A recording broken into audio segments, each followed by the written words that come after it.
যে যে খবরে নজর রাখবো,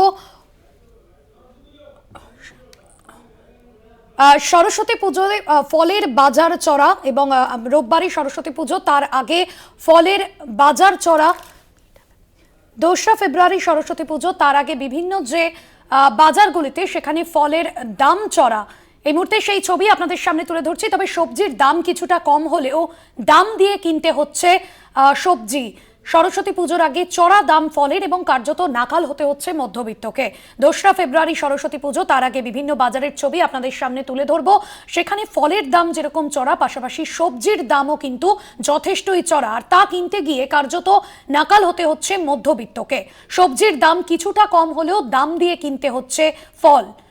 সরস্বতী পুজোর আগে চড়া দাম ফলের এবং বিভিন্ন বাজারের ছবি এই মুহূর্তে আপনাদের সামনে তুলে ধরছি। আর একদিন পরেই সরস্বতী পুজো এবং বাঙালির কাছে বলা যেতে পারে বা মধ্যবিত্তদের কাছে কিন্তু মাথায় হাত, কারণ সরস্বতী পুজোয় একবার যখন সবজি কিনতে গিয়ে নাকাল হতে হচ্ছে মধ্যবিত্তকে, পাশাপাশি সবজির পাশাপাশি ফলের দামও কিন্তু চড়া। বিভিন্ন বাজারগুলিতে ফলের চড়া দাম, সবজির দাম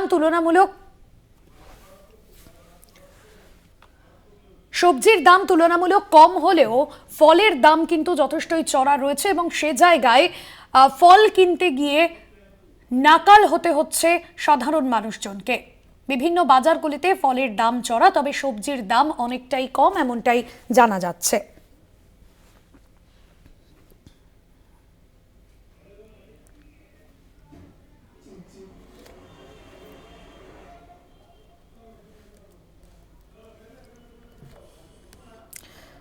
আপনাদের জানাবো, 2রা ফেব্রুয়ারি সরস্বতী পুজো, তার আগে থেকেই বাজারে দাম চড়া। সরস্বতী পুজোর আগে চড়া দাম ফলের।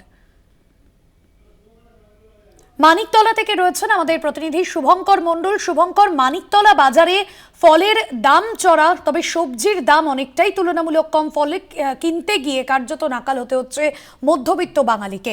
আজ ফলের দাম কি রয়েছে, কোন কোন ফলের দামই বা বেশি হচ্ছে, কি জানতে পারছো?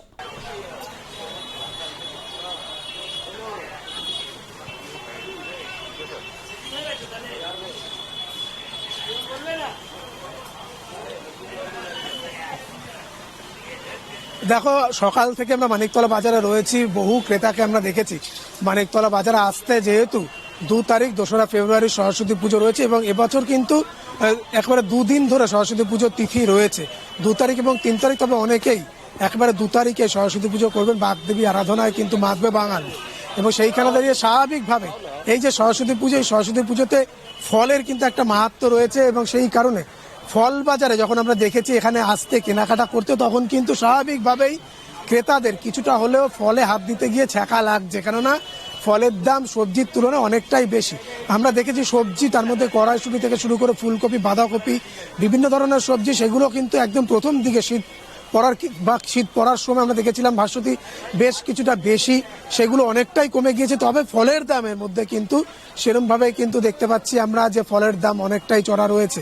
যেমন আপেল 150 টাকা কিলো বিক্রি হচ্ছে, পেয়ারা 80 টাকা কিলো বিক্রি হচ্ছে, সেই সঙ্গে আঙুর 150 টাকা কিলো বিক্রি হচ্ছে, কমলা লেবু 10 টাকা পিস, মৌসুম্বিও 10 টাকা পিস, এরকম ভাবে কিন্তু ফল বিক্রি হচ্ছে। এবং তুমি যদি দেখো তাহলে আমরা দেখতে পাবো যে স্বাভাবিকভাবে কিন্তু সকাল থেকে পসরা সাজিয়ে বসলেও ক্রেতাদের আগমন সেইভাবে বাজারগুলোতে কিন্তু চোখে পড়ছে না। সরস্বতী পুজো যেহেতু এখনো একদিন বাকি রয়েছে, স্বাভাবিকভাবেই যারা বিক্রেতা রয়েছে তারাও কিন্তু মনে করছেন যে এই যে চড়া দাম, তাতে কিন্তু স্বাভাবিকভাবেই বাজারমুখী হতে ক্রেতারা ভয় পাচ্ছে। এক দাদা আমাদের সঙ্গে রয়েছে বাজারে ফলের পসরা সাজিয়ে।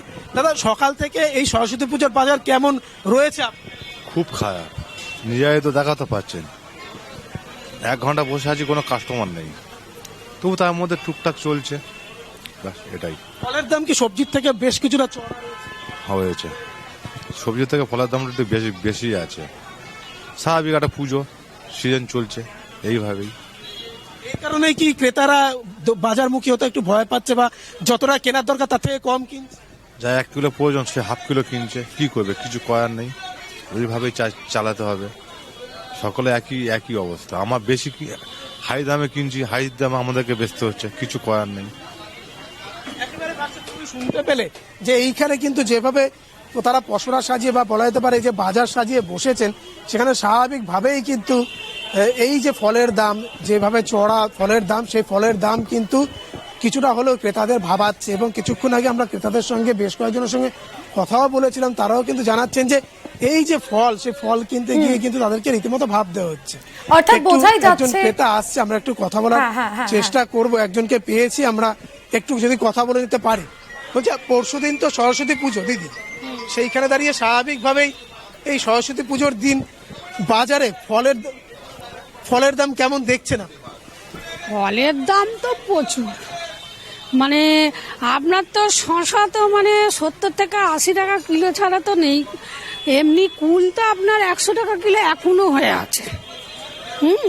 ফলের দাম প্রচুর। কমলা লেবুটা আপনার ধরুন না 10 টাকার নিচে নেই একটা পিস।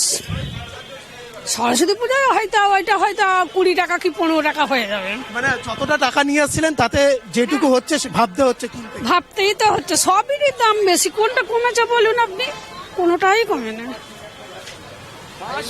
মানে মোটামুটি যা টাকা নিয়ে আসছেন ব্যাগ তো ভরছেই না ফল কিনতে গিয়ে। না, 500 টাকা নিয়ে এলে তো আপনার মানে কিছুই হয় না, ব্যাগও ভরে না, কিছুই না, কোথা দিয়ে কোথায় চলে যায়। একেবারে আমরা সরাসরি শুনতে পেলাম যে দিদির সঙ্গে কথা বললাম যে ফলের দাম কিন্তু ব্যাপকভাবে চড়া, সবজিতে কিছুটা হলেও কিন্তু নাগাল রয়েছে, কিন্তু ফলের দাম যেহেতু চড়া, স্বাভাবিকভাবেই ক্রেতাদের কিন্তু ফল কিনতে গিয়ে বা যে অর্থাৎ টাকা তারা শুভঙ্কর, নিয়েছে, একদিকে সবজির দাম তুলনামূলক কম হলেও ফলের দাম কিন্তু বেশ চড়া। আর সরস্বতী পুজোর আগে ফল কিনতে গিয়ে নাকাল হতে হচ্ছে মধ্যবিত্ত বাঙালিকে।